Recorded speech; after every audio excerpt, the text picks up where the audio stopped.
Thank you for watching new Late edition of night. this week of yeah, late night. Good. Just go ahead with it. It don't even matter, man. It looks like it's I'm pretty snowing over sure there, half of man. America sleep right now.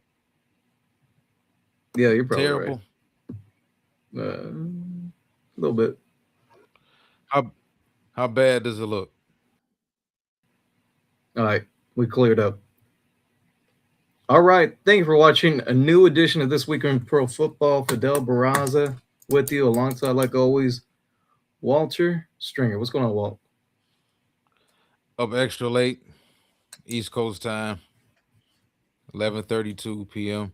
But just finished doing the Lions Avenue podcast, touching on the same games you and I are going to touch on, as well as a little bit of Lions content. We are officially, I don't know how sad you are. I'm kind of bummed about this, but we're officially 2 weeks away from the last football game until the end of summer. The, the real football game, right? We're not talking about the Pro Bowl and Shadur Sanders, right? Yeah, man. Shador can't help it. It was given to him, man. What you want him to do? Not take it? Go ahead, take it, run with it.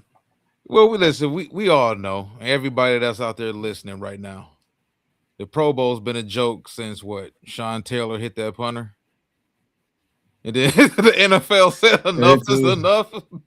it's yeah, it's been a while. Wasn't Roy Williams hitting people too? All in the Pro Bowl? Like, guys was Yeah, going crazy, man.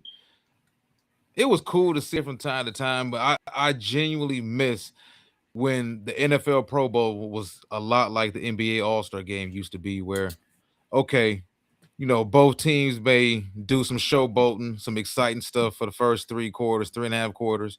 Then by the time the fourth quarter rolls around, you know, defenses buckle down, both teams buckle down, and both teams are competing to win the game.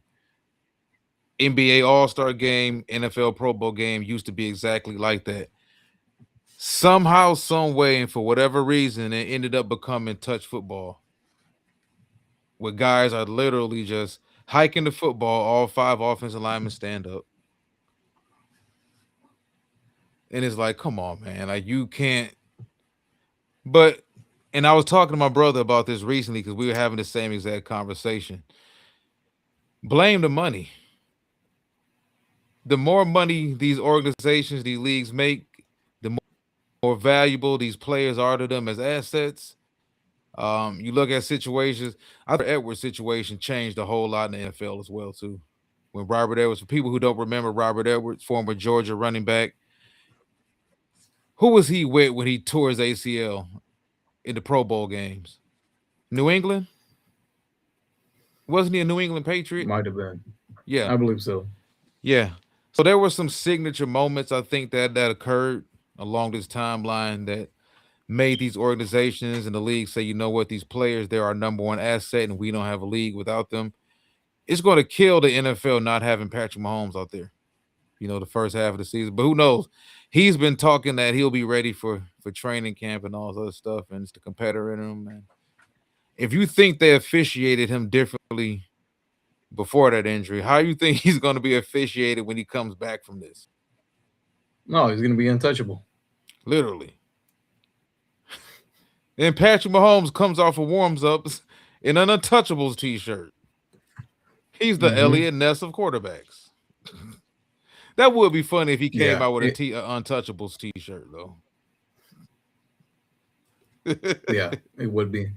But I won't be watching the Pro Bowl Of or course the not. Pro Bowl games. I think that's what they're calling out. Are you? Nah, I told you before, man, when I was a kid in the early 90s, actually mid 90s, late 90s, probably even early 2000s, deep into the early 2000s, I still Yeah. watched the Pro Bowl when it was an actual football game. You had the best of the best. They would intentionally match up the best corner or the perceived best corner in the football with the best wide receiver, and the quarterback would wink at the wide receiver and the cornerback, and they both know, okay, go route, you go up. Like, they knew how to give fans what we wanted to see. And like I said, same thing with the NBA All-Star game. I think it just came more about it being an exhibition. listen, we don't make much money for this. Let's just go out here and not get hurt. Season starts back in the next another 3 or 4 days. If you're talking about the NBA after the All-Star game, for that matter. So, like I said, man, the money helped the game, but the money also hurt the game because it makes everybody protect their assets a little bit overly, and we don't get what we really want as fans. But I mean, things change as long as the product stays the same or gets better. Yeah. All right, Walt. So we officially have our matchup for Super Bowl 60 in Santa Clara, not San Francisco. I see a lot of people are saying the Super Bowl's in San Francisco. It's actually about 45 minutes south of there in Santa Clara. And it's going to be the New England Patriots and the Seattle Seahawks, a matchup that we all saw coming in the beginning of the season. Obviously, I'm joking. No one saw this. Well, I mean, if you listen to me, I did. I'm not sure if I think did. I have Seattle in the top 10. I know I had New England in the top 10. I had New England probably right at number 10.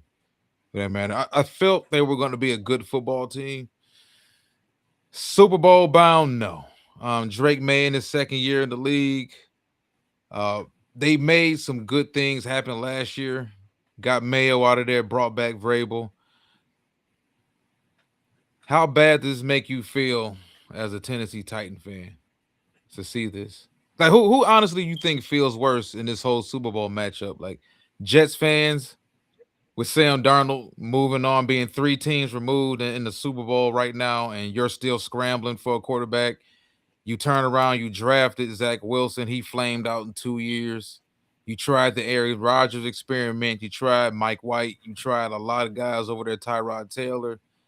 In the midst of all that, Sam Darnold shows up in Minnesota, throws 40 touchdowns, wins the division, wins 14 games, then turns around, goes to Seattle, wins another 14 games, and reaches the Super Bowl. Or you're the Tennessee Titans who felt like things got stale. Some of the reasons reportedly that they fell out of love with Vrabel, I found a little strange though. I can understand how Vrabel would be kind of intimidating. He looks like a very physically imposing person.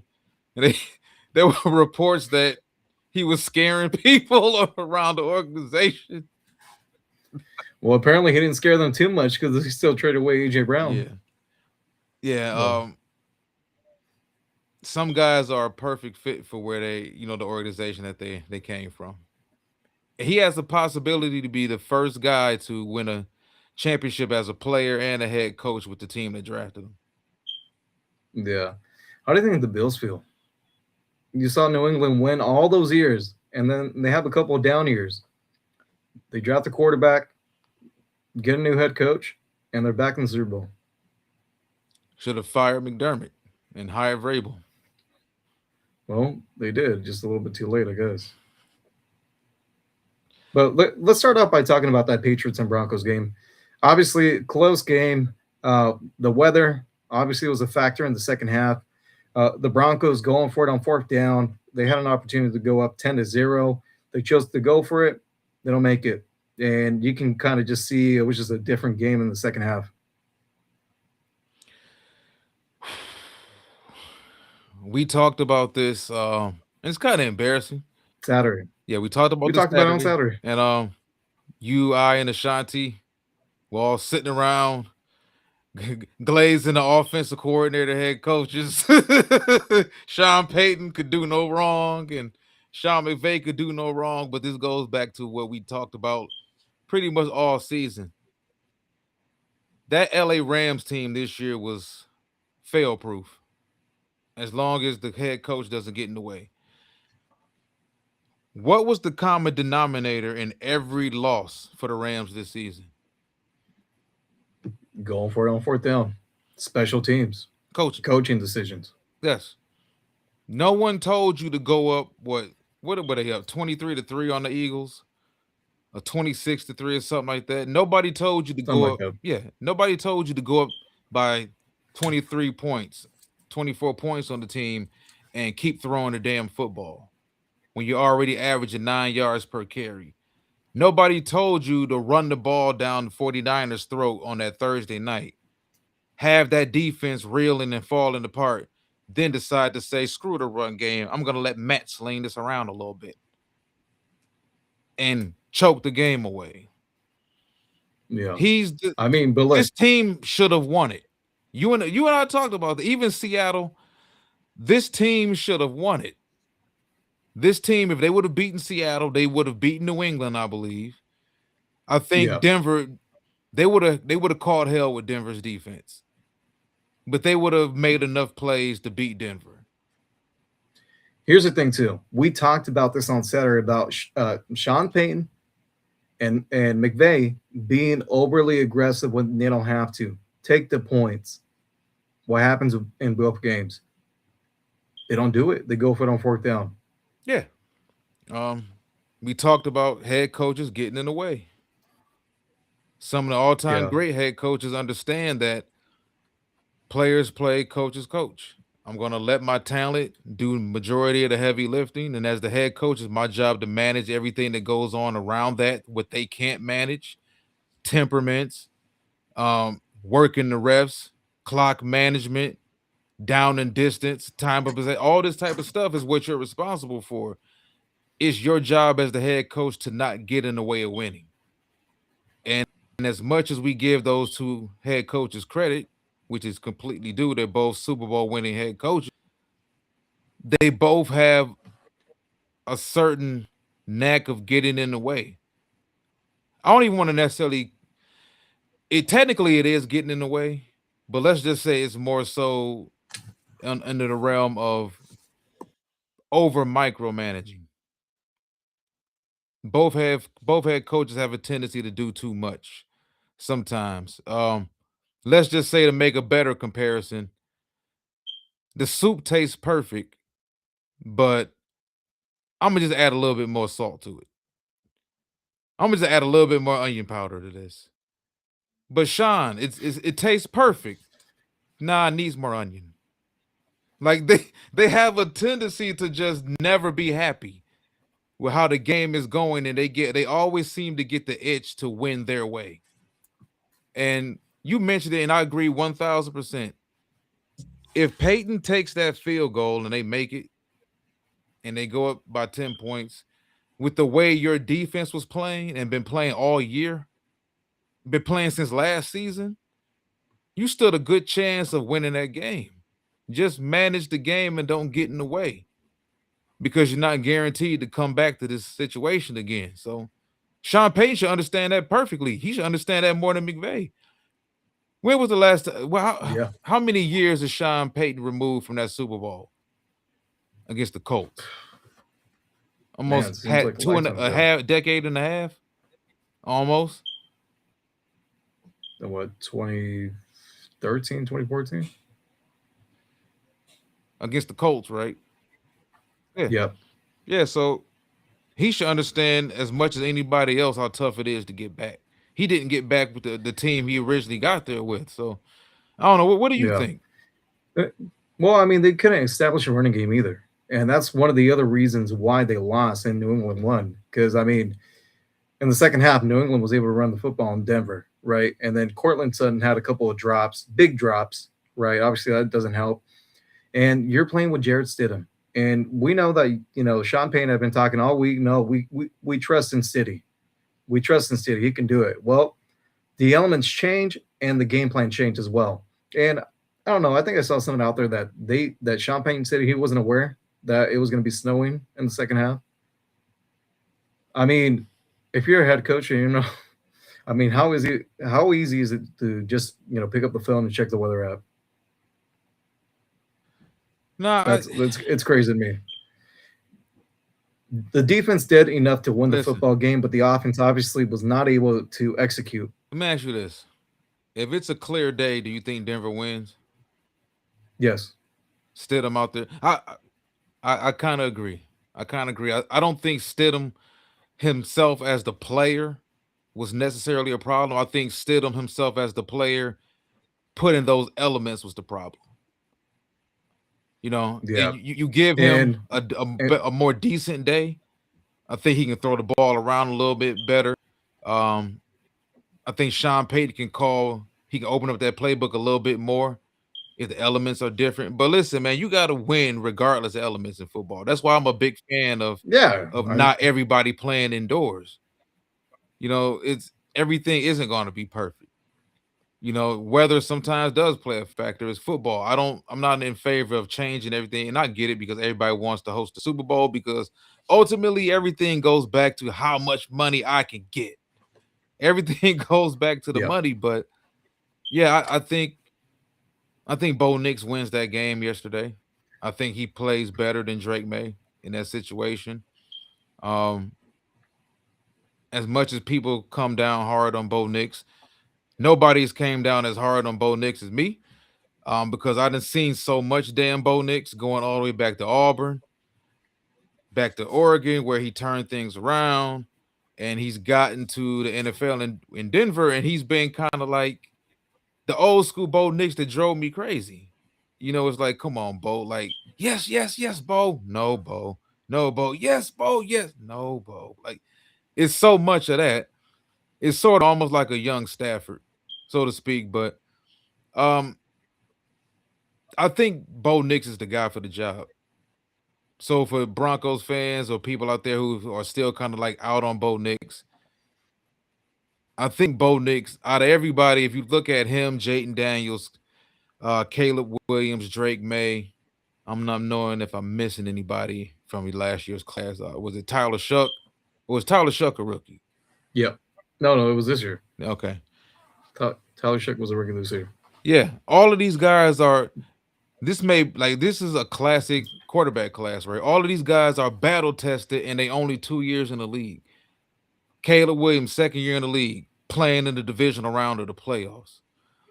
Drake May playing in the Super Bowl. Bo Nix playing in the. I mean, well, Bo Nix got them there. He didn't play in the AFC Championship game, but he's where he's at. Jayden Daniels reached the NFC Championship game as a rookie.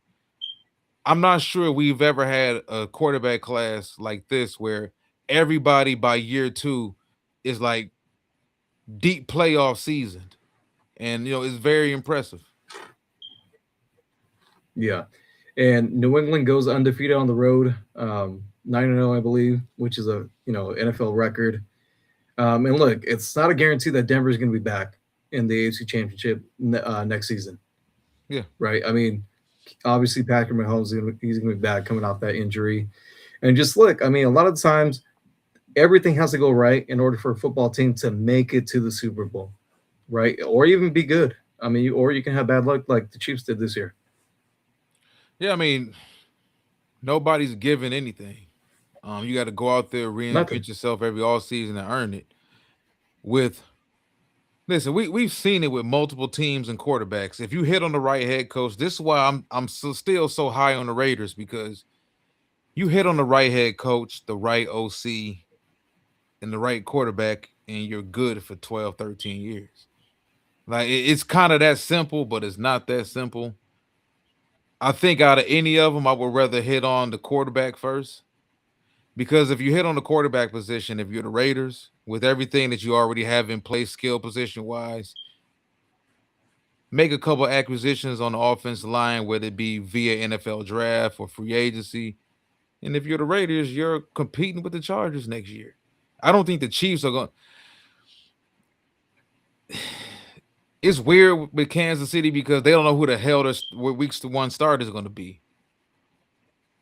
Gardner Minshew, bad ACL. Mahomes, bad ACL. What Yeah. are they gonna do? Go get Chad Henne out of retirement? So it's like if you're the Raiders, you got a chance. The Chargers, we expect them to be back and be good. This is a solid segue to the Chargers situation with them hiring Mike McDaniels as the offensive coordinator. I don't know how much to really make of that because is it the coaching or is it now Justin Herbert upstairs?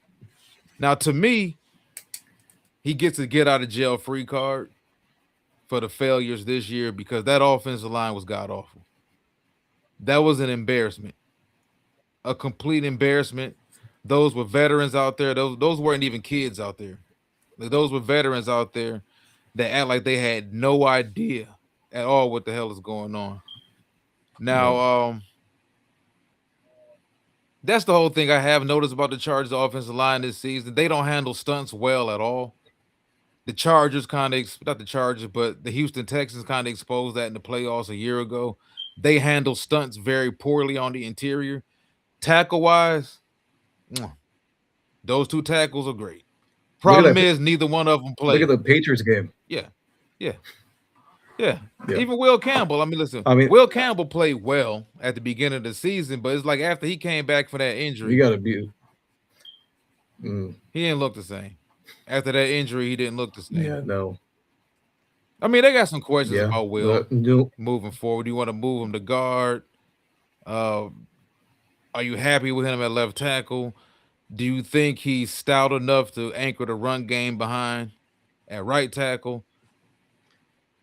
All in all, I still think Will Campbell's a good football player, whether they feel like he's a long-term answer at left tackle or not. Yeah. Well, congrats to the Patriots. They're back in the Super Bowl. Only took them a couple years to get back here after Brady left and Belichick. And yeah, man, they spent the most money in free agency too last offseason, acquiring key players like Robert Spillane, Clavion Chason, Matt Collins, all former Raiders, by the way. And Matt Collins, man, he made some catches yesterday. I have a quick question, and this brings the Go Chiefs ahead. into this because you're great with years. Cincinnati was what, 5 years ago when they went to the Super Bowl? 22. Yeah. Outside of No, New 4 years England ago. and Kansas City, now who was the last team other than Kansas City or New England or Cincinnati to go to the Super Bowl out of the AFC?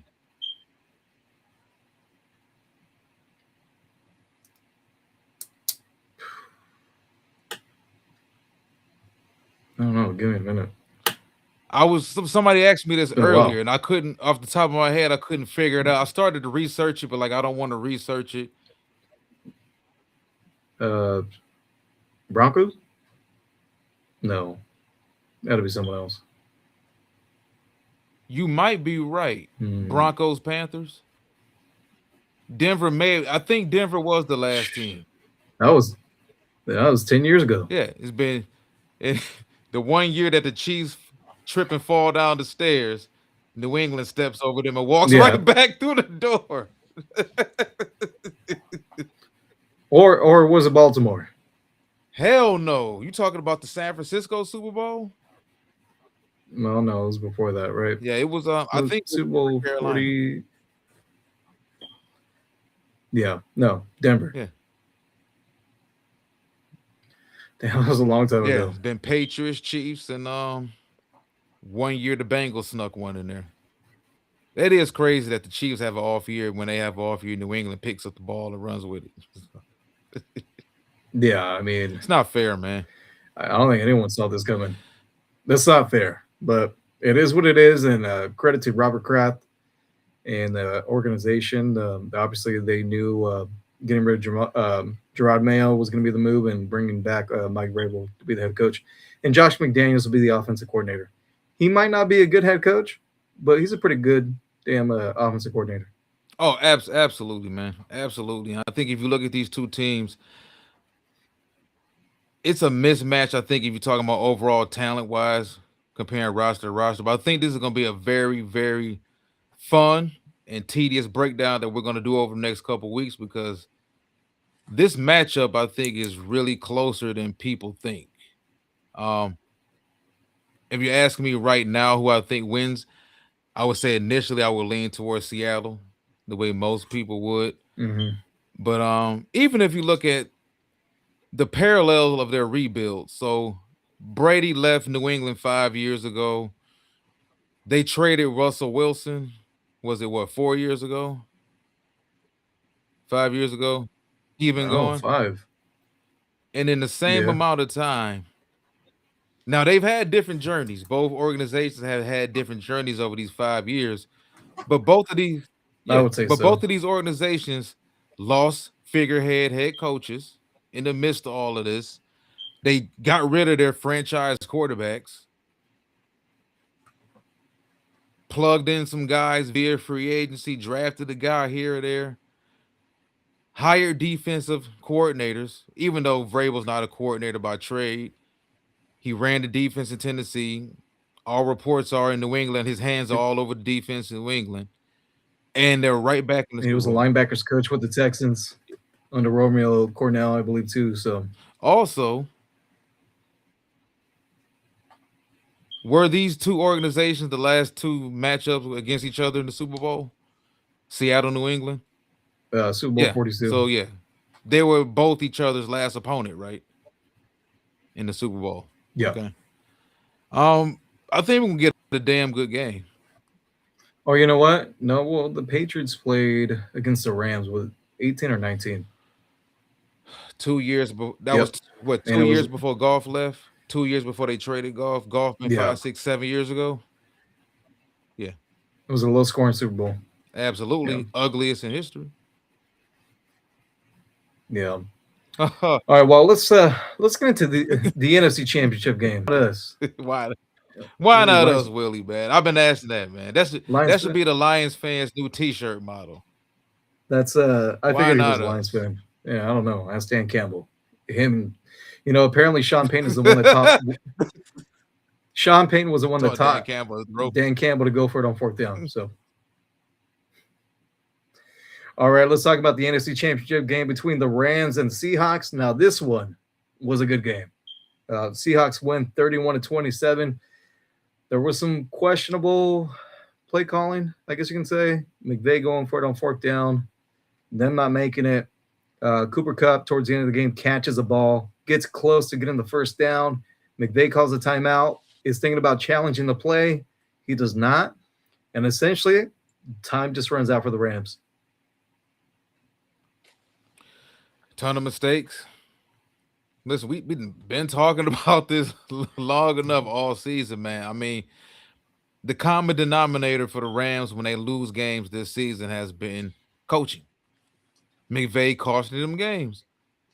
If McVay manages these games cleaner, more like Mike Vrabel, maybe you go 17-0. I don't know. It's kind of hard to go 17-0. Well, It's kind of hard to go 16-0. I mean, you need, on a game-to-game basis, there's too much crazy stuff going on in these games and these matchups to win 17 games in a row. But, I mean, look at what New England's done so far.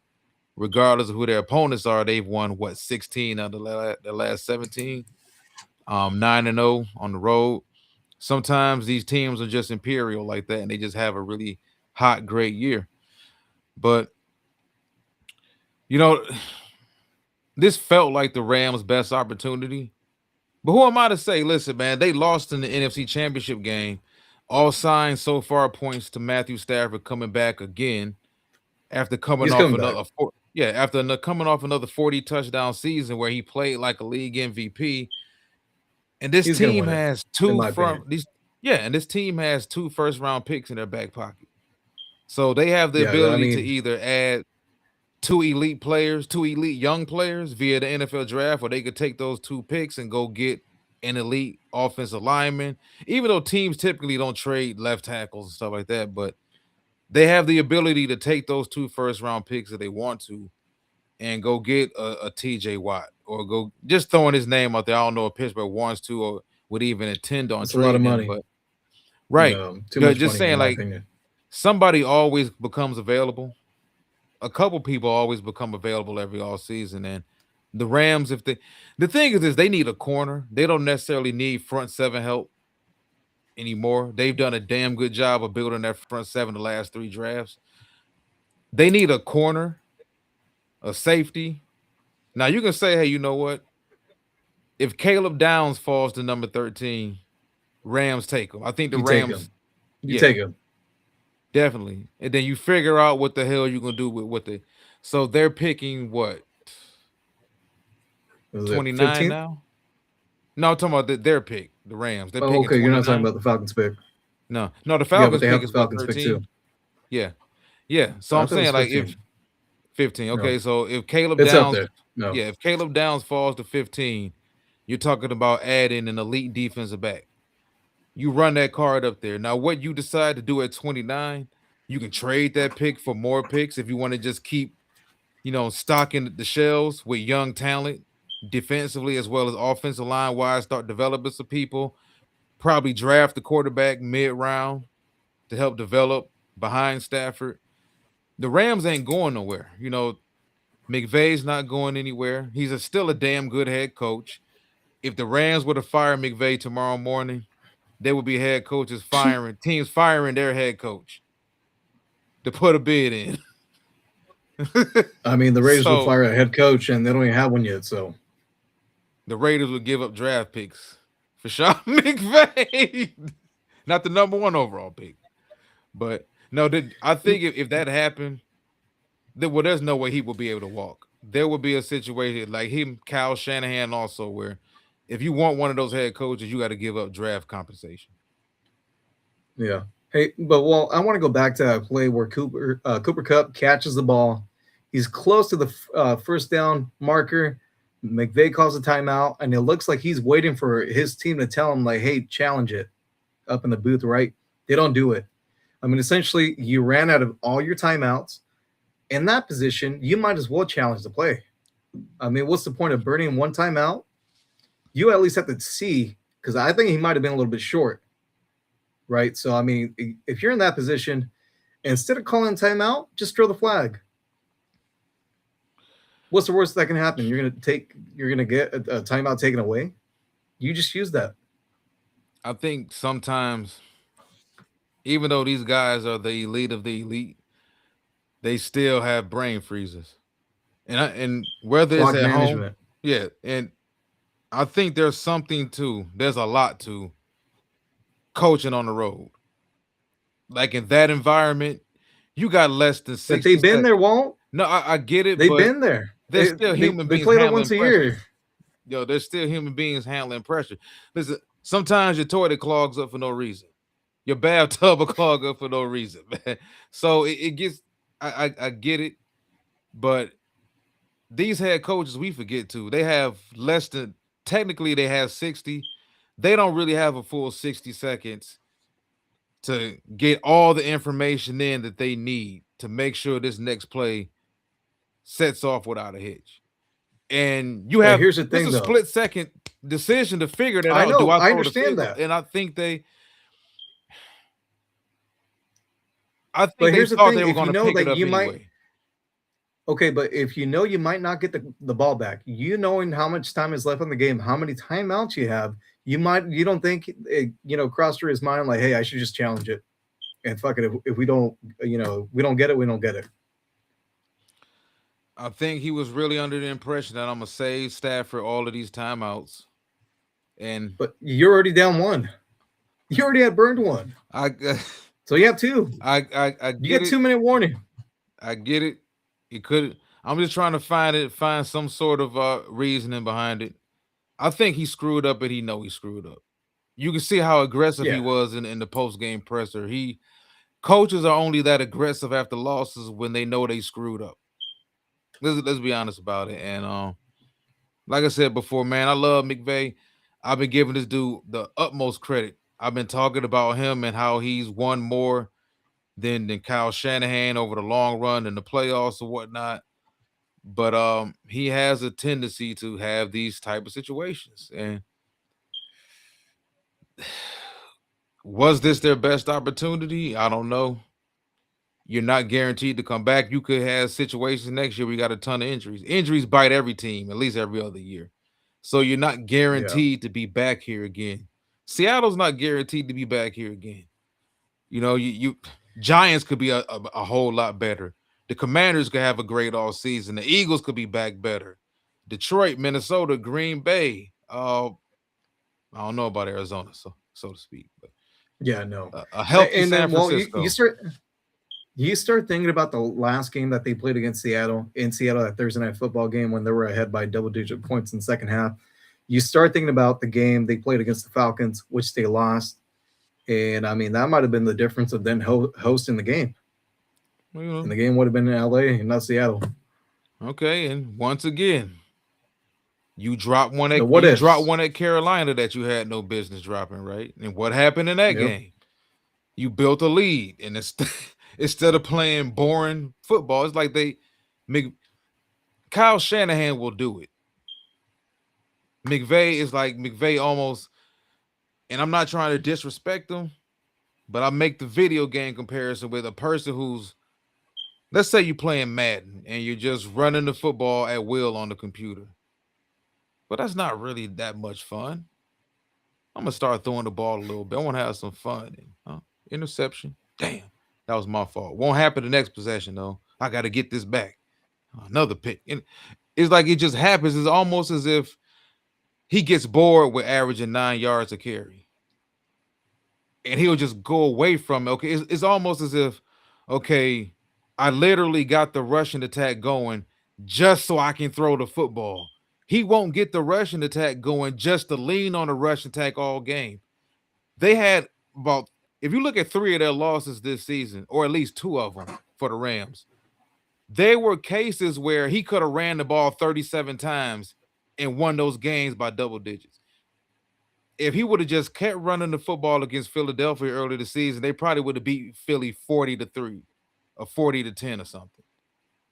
They would have blew out San Francisco in that week, that Thursday night matchup, because Frisco could not stop the run at all. But he got away from it and then found himself in a overtime game that they had no business being involved in. So great coach. Doesn't mean he's without blame. It's just that when, listen, you seen your Raiders reach a Super Bowl and never go back. It's Yeah. It's hard when you get so close and you lose and you know that, damn, like, was this our only chance? Like, do we have an opportunity to get back? Will we ever get back? Look how many quarterbacks you've seen since Rich Gannon left. Quite a bit. Yeah, it's and we sit and we judge, and I get it. All of these teams, they coaching their asses off. The players want to play. They competitors, they want to win. Every game has to have a loser. So just because you lost, it doesn't mean that you're a terrible team, you're a bad coach or whatever. Somebody just had to lose the game in some of these cases. But if you look at these final 4 teams, I think they all will be back. I don't see them falling off at all. They're all 4 of them have the same things in common. They're all championship well-run organizations. You know, Yeah. and And this one's going to sting a while for the Rams because they let one get away. definitely. You can make the argument Buffalo let one get away as well. If you look at how Drake Mays played in the playoffs, if you're Buffalo and you manage to get past Denver, there's a chance Buffalo would beat New England because Drake May has struggled all playoffs, and I don't see the way they shut down Stidham, not Stidham, but the way they shut down Drake May. There's no way. Snow, rain, extreme heat, high precipitation, doesn't matter. They're not holding Josh Allen to 10 for 21. That Yeah. fastball is cutting through everything up there at Mile High. And I don't know, man. It's just like I said, it's all about matchups at the end of the day, man. And if you're New England, you can knock who they played all season, but it's not a fluke winning 15 out of 16, 16 out of 17, going 9-0 on the road. Has it been pretty? No. But I go back to what we talked about before the video started. Bill Belichick and Tom Brady's first journey to beating the Rams was not pretty at all. They did it. They went into that Super Bowl against the Rams. And this was a Rams team that had just won the Super Bowl the year before. They were the greatest show on turf. They changed the colors of the uniforms and everything. They were averaging 30 points per game for back-to-back seasons. Nobody gave that New England Patriots team a chance. And what happened? Ty Law came out, got a pick 6 in the first quarter. That pick 6 that he got in the first quarter changed the complete trajectory of that game. Completely. So let's not, completely cut New England out of this. Mike Vrabel's a hell of a head coach. That's a championship winning organization that knows how to prepare for all of this. Drake May even though he hasn't played well in the playoffs, he's very well insulated. If you look at the coaching staff he has around him, the playoff experience, the amount of years of playoff experience Drake May has around him is tremendous. Robert Kraft, his owner, is all about championships. So even if Drake May goes out here and New England loses, I don't see how they just fall off. I think he's too physically talented. His head coach is too good. His organization is too good. So I don't see how these four teams, they could have down seasons next year, but I don't see none of these four teams that played yesterday just completely falling off for 2, 3, 4 years at all.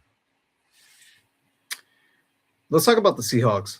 Well, obviously, they traded Geno Smith in the offseason. They signed Sam Darnold in free agency.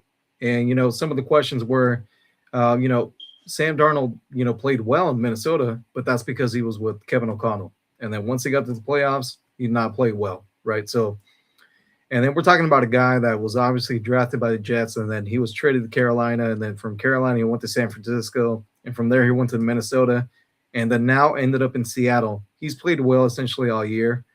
He's been dealing with an oblique injury, which is why I was like, well, maybe the Rams have a chance if Sam's not fully healthy. I don't think Seahawks can win, but obviously that was not an issue for Sam Darnold yesterday. He threw for multiple touchdown passes, threw over 300 yards, and made the plays when he needed to make them. Yeah. And is it possible? I know this seems far fetched because we live in a society that doesn't want to allow anybody time to grow. But is it possible Sam could have just been a late bloomer? Maybe he wasn't ready when he came out of USC.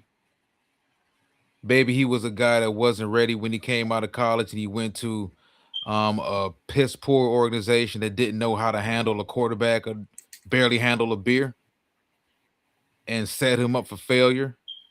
Then you send him to another, at that time, bad organization that was going through a rebuild. Then he had a cup of coffee with the San Francisco 49ers. Then he lands in Minnesota with a damn good offensive coordinator, damn good offensive head coach for that matter, a bit of a quarterback whisperer, and he has a renaissance in his career. Granted, played poorly against Detroit. Yeah. Granted, he played poorly against Detroit Week 18 last year.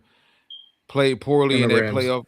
Yep, played poorly in that playoff game against the Rams, but he redeemed himself. Went to a brand new organization, different offensive scheme, different wide receiver skill set players, and everything. And he played really well this season, and he played well in the playoffs, and he got his team to the Super Bowl. So you got to put respect on Sam Darnold's name.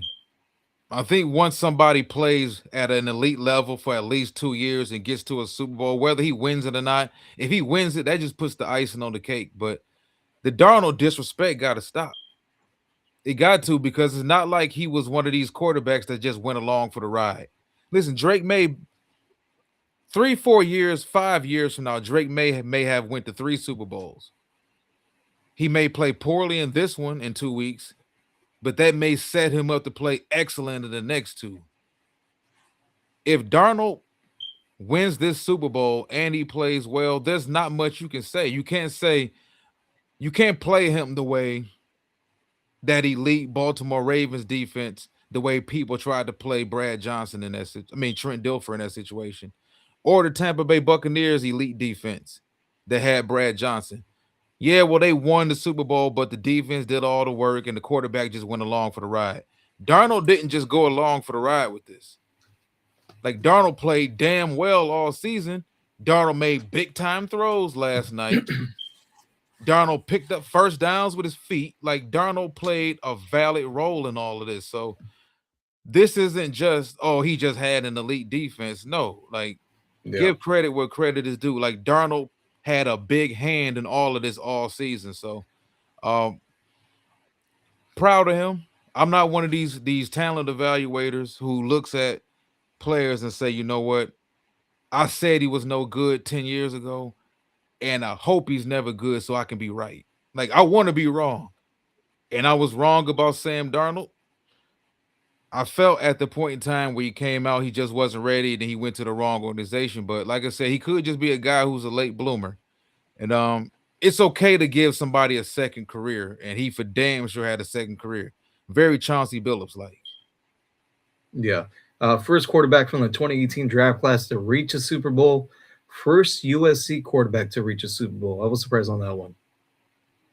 How many have they had? Who started in the league? What, Carson, John David Booty, Eric, I say Eric Barkley, Charles Barkley. What was the name? Matt No, Barkley. yeah, Some yeah. Barkley. Charles Barkley somewhere, ESPN, Yeah. not doing a show. Saquon Barkley. Oh, yeah, leave it up to Chuck to complain to anybody who'll Hey, you listen. know what? I know we're changing subjects, but I'm a little bit disappointed. I like the Inside the NBA, and they've only been on like 3 or 4 times this year. Yeah, well, what did we say was gonna happen once the evil empire got their hand in it? it's no longer the same. Yeah. It's over, my guy. Uh, yeah, but going back to the Seahawks, Jackson Smith and Jigma. I mean, man, can anybody cover this guy? I mean, he just had another great game yesterday against the Rams as well. Yeah. We talked about this was it Saturday? Yeah, I predicted Smith and Jigba would get about 180 on the Rams, and he got, you said, what, 150? What did he get? 152, I think. Well, 153. Yeah. Yeah. What a slouch. No. The majority of those Hey. yards were in the first half, by the way. Yeah, man. And Jigba's different, man. We talking about him as well as Emeka Ibuka. The route gods are back. Now, both of these guys, neither of these guys are that explosive. I think Emeka Ibuka in Tampa Bay, he is a little bit. I compare those guys because they're both Ohio State Buckeye wide receivers, but I think Emeka Ibuka is a little bit more physical and explosive. They both route guys, though. But yeah, Smith and Jigba, man. And also, offensively, they do a great job of scheming him open deep. They do a great job of it, man. And he's another guy. What chances are they're not going to give Super Bowl and Super Bowl MVP to a wide receiver? If he has a big game, that I, means Darnold had a I big game. it's happened before. Deion Branch with the Patriots, What are Super the Bowl odds we 33. get some weird quarterback matchup like let's Drew Lock ends up playing, the oblique injury takes over. You know how Drew Lock like to sling the football around, man. Who's the backup in New England? Josh Dobbs, Is it? or is it Brian Hoyer? Yeah, it's Josh Dobbs. It is. Yep. I don't know. Intriguing matchups. Well, let's just hope that doesn't happen. Yeah, no, we've seen enough injuries already this postseason. We don't need another one. So, look, I'm hoping it's a good game. Weather shouldn't be a factor in Santa Clara. So, two defensive minded head coaches going at it, and obviously Josh McDaniels, the OC for the Patriots, and Clint Kubiak, which he might be a head coach soon.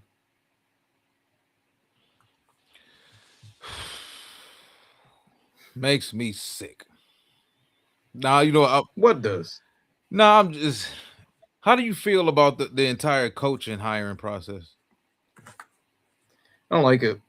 Yeah, I mean, listen, I feel like this. There's names on New England staff and there's names on Seattle. There's names on Seattle staff for damn sure. Like people being beaten down the Seattle Seahawks door for over a decade trying to steal their coordinators and their upstairs personnel people. But we're not hearing any names right now. But it's almost guaranteed that whoever wins the Super Bowl, whether it's Seattle, New England, they're probably gonna lose some people. I don't think so. Not New England. The only name that you could, make the argument for, Josh McDaniels, he's already been a head coach twice. I don't think he's going to get a third chance. Clint Kubiak is going to be a coach somewhere. I'm hoping the Raiders, but who knows? Hey, credit to John Schneider, the GM of the Seahawks. He knew it was time to move on from Pete Carroll. After another year with Geno Smith, he knew it was time to trade Geno away because they weren't going to pay him the money. And then for him to bring in Mike McDonald, right? Former defensive coordinator for the Ravens, was the youngest head coach to be hired at the time Absolutely. last year. He's only been a head coach for 2 years. Yep, and he's reached the Super Bowl.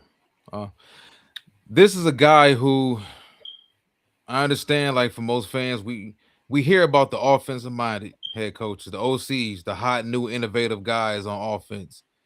We don't hear about the young hot names as far as the defensive coordinators, but Mike McDonald, since Michigan, has pretty much been touched and deemed as, that next guy. He's been looked at as the Ben Johnson or the Sean McVay of the defensive coordinator, the young guys coming up. When he got to Baltimore, he was responsible, well, at least coaching wise. Now, Michael Pierce, the nose tackle, and a few other guys they had within that front seven played their roles. But that defense in Baltimore had their best years under Mike McDonald. The way he schemes up his blitzes without having to always send 5 or 6 people, having to send an extra guy. It's the 3 safety looks. A lot of that stuff that the Rams do, they did get from them. Baltimore's defense didn't turn around until they Yeah. started doing more of what he left there as far as the playbook and scheme wise. So he's a guy that's probably going to have his own tree moving forward. And I would listen, man. We talked about, well, at least I give you the credit on this. Well, I don't want to say credit because nobody's rooting for anybody to get fired, but you discussed John Harbaugh possibly being fired a few years ago. I was a guy that was a huge Mike McDonald fan, and I felt that if they were going to move on from John Harbaugh, I felt things got kind of stale a few years ago. Now, Yeah. how often do organizations, especially highly respected organizations, fire figurehead head coaches and then give their job to one of their subordinates? So I knew Baltimore wasn't going to do that, but I felt that Baltimore, if they were going to move into the next generation as a franchise and evolve into who they were going to be moving forward, they should have given Mike McDonald the job. Yeah. There were And you people know here what? who felt that Ben Johnson should have got the job. Now, they weren't going to fire Dan Campbell, but that goes back to what I just said. The Lions were never going to fire Dan Campbell and promote Ben Johnson, whether he was No. more qualified to run the offense and run the team or not. But you lose people, and Baltimore may have lost one, honestly, because Mike McDonald looks like one of the next. If we're talking about the next group of coaches outside the Harbaughs and Tomlins and Andy Reeds and all these guys, he seems to be spearheading that next group of young coaches. Yeah. And shout out to Elliot Wolf, the GM of the Patriots. He's built this team the right way. Both the GMs from Seattle and New England coming from the Green Bay tree. I guess you can say they're Ron Wolf. So, but yeah, man, look, 2 good organizations, and we'll see what kind of game we get here in a couple weeks. Hopefully, it's not 9-6. I hope not. I doubt it. Highest what? I mean, highest scoring Super Bowl in history. We're going to get something. We're going to get something weird. 3 kickoff returns for touchdowns. We're going to get something really weird in this Super Bowl. Don't kick it to Rashid Shaheed. Yeah, of course not. That was a great trade by Seahawks, by the way. Absolutely. Great. The last time they won a Super Bowl, they had a guy that was kind of similar to him in some ways. Percy you might have heard of him. Percy Harvin. Minus the migraines. Marshawn Lynch was the running back. Kenneth Walker, the running back now. The number 1 wide receiver was what? That team, Golden Tate. What, Golden Tate? Yeah. Doug Baldwin. Curse. Yeah. 3rd guy. Yeah. The Legion of Boom. They had a 6'4" corner. They had 2 6'4" corners though. They got one this time in Tariq Woolen. I'm not gonna bad. Woolen made. Yeah, I was about to ask you, what do you thought about that whole Tani? Stop it, man. Man, bad decision, man. Especially when going towards their sidelines and just talking. Yeah, the moment got the best of them. It did, but like I follow Seattle. You don't get much of that from Tariq Woolen at all. So I'm not gonna be one of those people that just completely kill a guy for one moment. I haven't seen that. I've seen any evidence for that to be who he is. But listen, man, corners and wide receivers. You ever notice most of those taunting flag stuff that goes on and that back and forth stuff goes on between DBs and wide receivers? And those dudes have been Yeah. competing pretty much all day. You talking about the NFC Championship game, 6'3" corner versus 6'3" wide receiver, and the competition. And both guys got long arms, and both guys are physical. And there was a lot of competing out there yesterday. But Yeah. yeah, like I said, Seattle from the Woolen pick, when everybody else at the time they made it thought it was risky to go ahead and draft a 6'4" corner that runs a 4.2, but hasn't been playing corner for like more than 2 years. They went ahead and they took Devin Witherspoon when some people thought that was too high to take a corner, and they took him in the top 10. The Kenneth Walker pick, investing 2 picks in back-to-back years in offensive linemen. Both of those offensive linemen started their career slow in Abraham and Cross, but these guys look like they're pretty solid players now. The Byron Murphy pick at defensive tackle, people weren't so sure about how good he could be. And this is Seattle. They got there the right way because they're a solid organization, man. You can't knock it.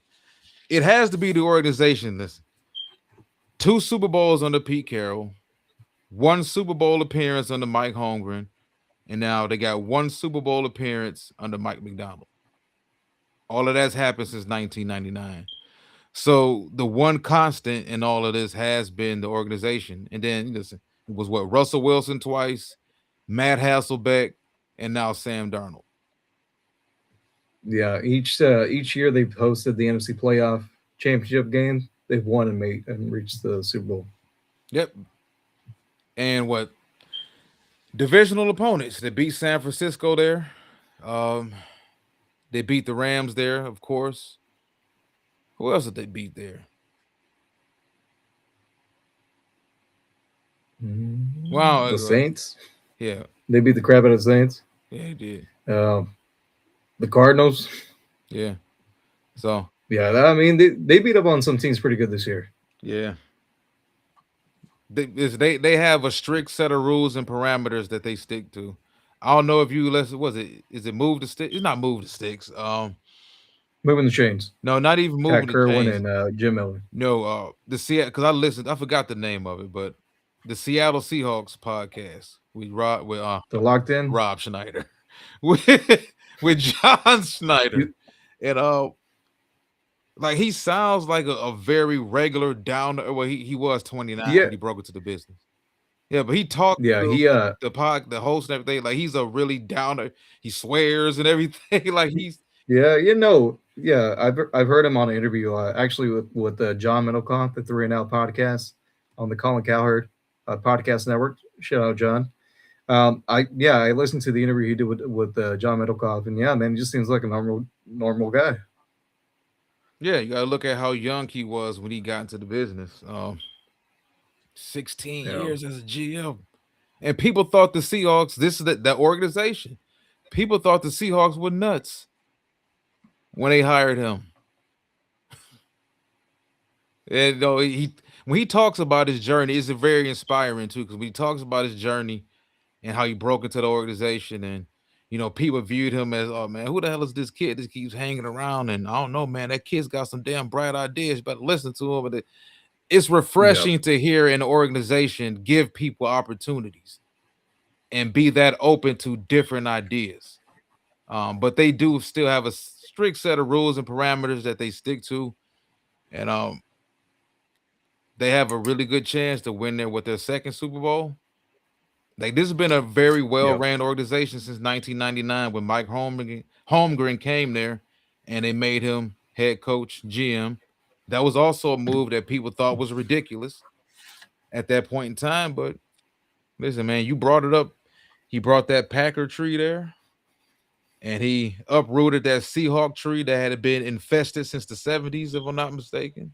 Man, remember how bad the Seahawks were, though, when they were in the AFC West? Yeah, we did that. I recall that ugly ass King Dome with that hard ass carpet. The players used to complain about how horrible that damn turf was at Seattle, man. It looked hard as hell too, though. Remember the AstroTurf at the RCA Dome where the Colts used to play? Yeah, that. The one in St. Louis was bad too. Oh, That's where everybody says. Reggie Bush tore his ACL. I think he sued Yeah, him and they won. Yeah. everybody says that field, that turf at the vet was the worst though. Like that was Oh literally yeah. concrete. It was painted concrete. There was a playoff game between the Baltimore Ravens and the Philadelphia Eagles, and Brian Billick was out there pregame, and he was like, "Hey, we can't play in these the field conditions. They're horrible." And there's actually a video where you can see it just like lifting up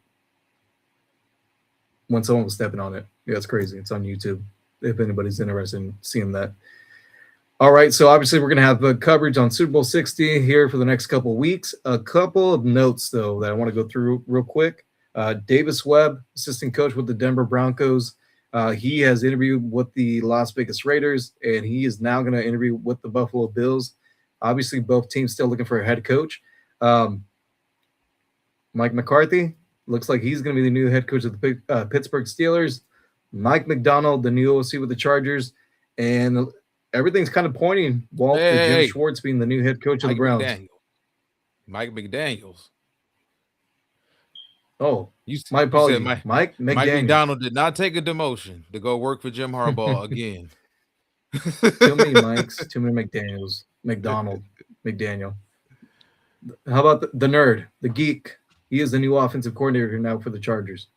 He's going to fix Justin Herbert. No, we'll see.